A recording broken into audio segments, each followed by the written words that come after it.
Hello, today we have more parts for the 190. We have a strut brace that we need to put that came in the post, so I'm gonna unpack it and let's have a look at it. Hey, let's see what we have.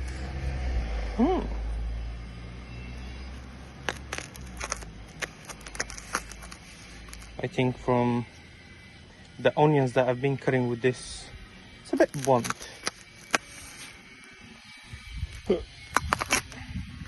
Just need to start it. There you go. Like a fish.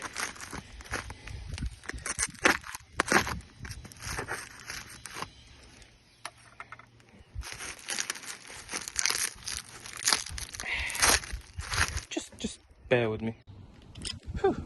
3 million hours later, I have unpacked everything, and this is the way it should be looking.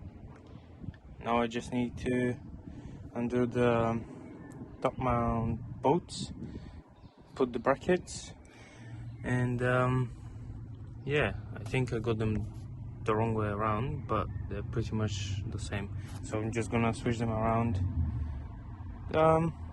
Quality pretty good.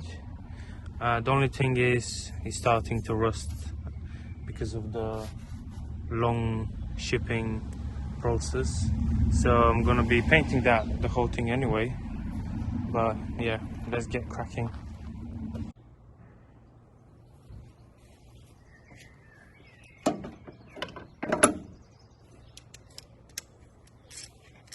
"30mm bolts, 3 of them. Might be tight, be careful."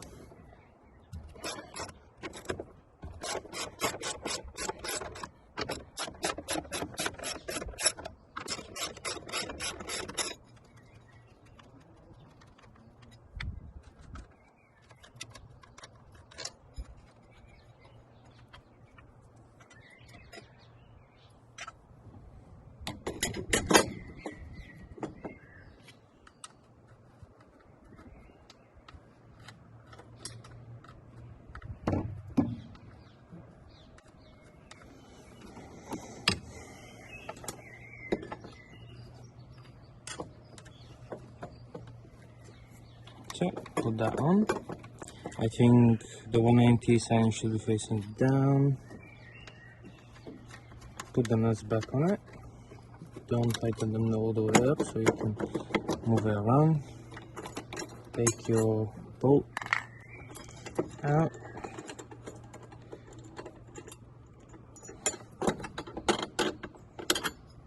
Yep, something like that. Actually, we can move this so you can have a little bit more space.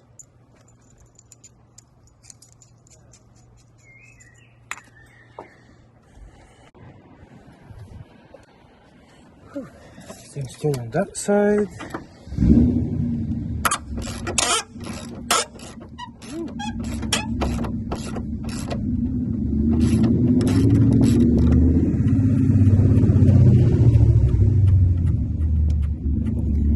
Neighbors and them noisy fucking BMWs.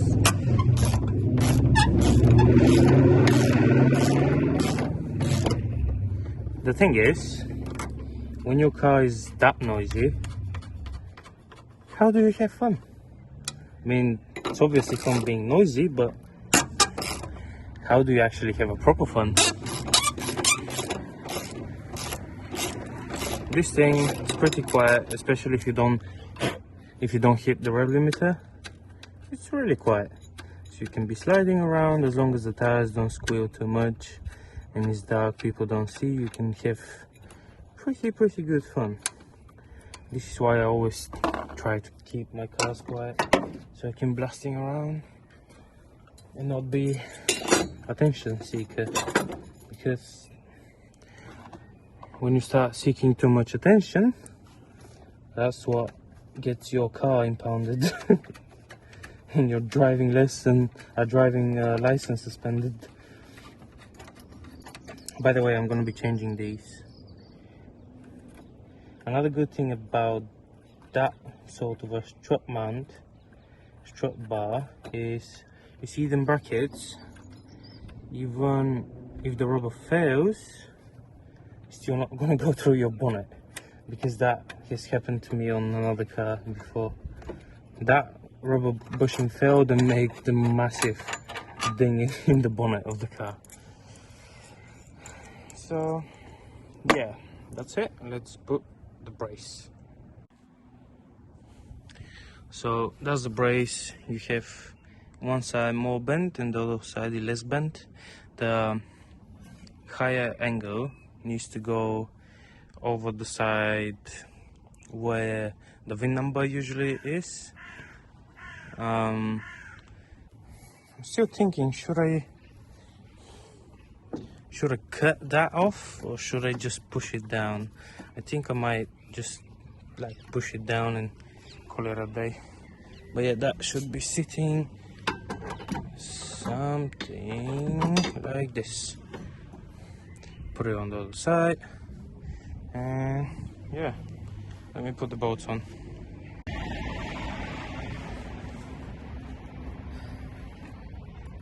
One bolt on that side. Which face do we want to face it? I don't know. Just put it like that. Going the other way. I think it looks more neat. Probably doesn't matter.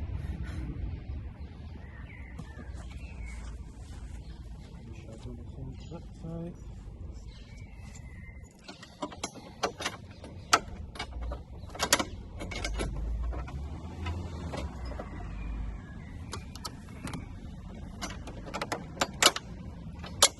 It's a bit tight on this side, especially because I have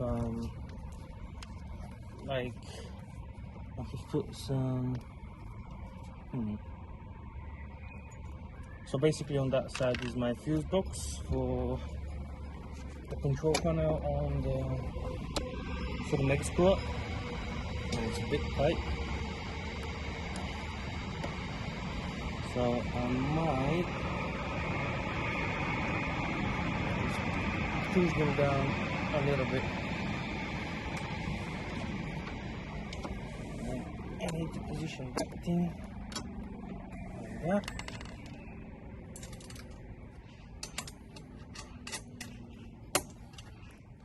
And I think that's about it. Yeah, looks pretty good.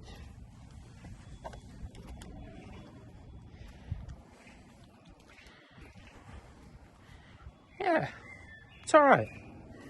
Should be doing the main job, which is strengthening a little bit the chassis, so that can go more up actually, and I will actually pull it up so both sides is like at the maximum.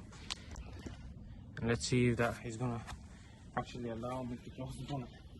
So I'm gonna start by tightening the top mounts first.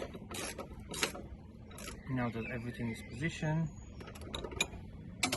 I'll tighten these first, and then I'm gonna pull the bar up where I like it.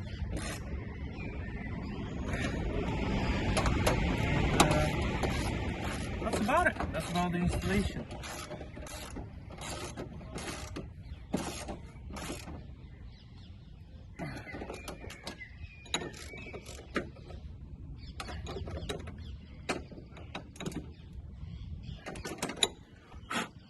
Rusty bolts. It's all good. Do that side now.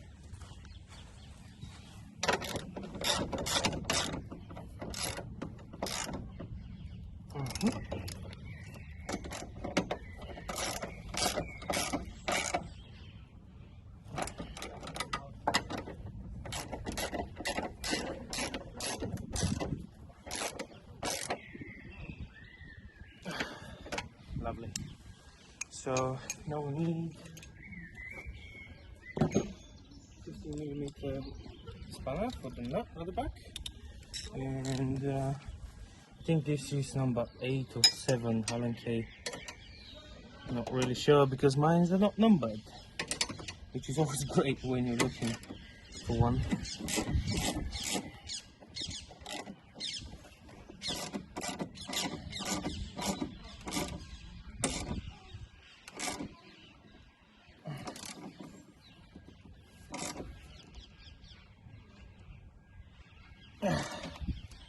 That's it, pretty tight on that side. This is the other side. Oh, wow.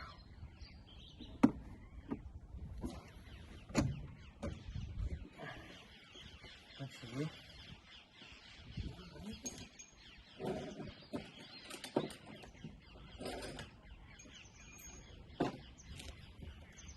find something more like leverage.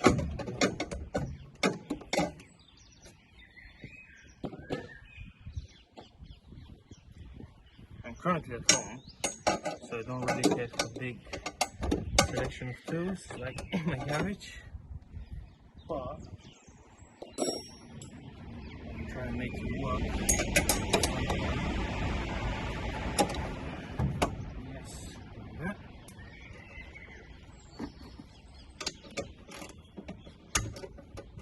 So I'm putting the spanner under the brace and on top of the metal bit on the top mount, and then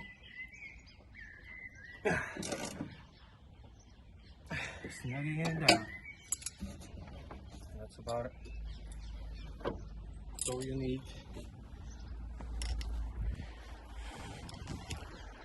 I think it's pretty easy. We don't need much tools. I think it looks sweet. Yeah, should be doing the job pretty well for the guy. It's pretty stiff, not moving anywhere. So if you know where I can find the rear brace, just shoot that down in the comments. And thank you really much for watching, and I'll see you next time.